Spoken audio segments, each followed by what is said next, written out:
Yeah, I think for the designers and brands, like thinking about your exit strategy with your excess inventory at the onset of production or at the onset of buying, and just having some kind of plan that's attached to sustainability um, is a good idea. And then on the resellers and, like eBay and Flippers side of the coin, I always encourage people to just step outside of their niche and try different brands that we offer.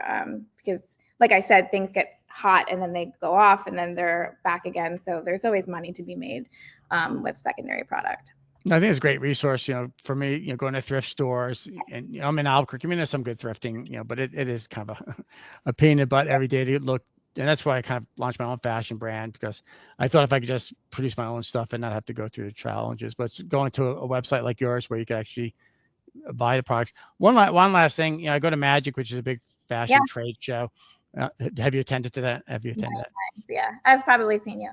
Okay. And so I was at the food court, and it's interesting because I guess I'm like non-threatening, like I'm not trying to sell anybody or anything like that. So I'll have conversations with manufacturers and boutique owners. I spoke to this woman out of Canada, and I think she had like 8 or 9 different boutiques, and she wasn't like, her company wasn't like that techno savvy as far as data driven. She really just had to listen to, like, I mean, she saw obviously what sold. And I often talk about like the sales clerks at boutiques. They're not really salespeople. It's like, you like that dress or that suit, you'll buy that.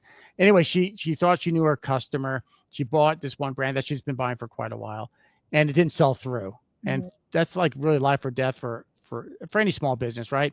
Because you buy the product, it's not selling. Now you're discounting obviously through your own store, and then hopefully you keep the lights on until next season. You're going out and buying things like that too. So anything, I don't know, any thoughts on how I don't know if there's a secret sauce or what boutique owners might be able to do to kind of save themselves from that. Yeah, I guess I'll plug us, right? Like to have a partner that you can work with to help offload some of those costs to when it doesn't work. And like bringing us on earlier than later, we can help with cash flow, offset cash flow by we pay up front, we don't mess around with terms, like we're very easy to work with. So I think like we talked about with the designers, like having an exit strategy for the inventory that doesn't sell through has to be talked about at the beginning of like the business plan, because you're never going to have 100% sell through.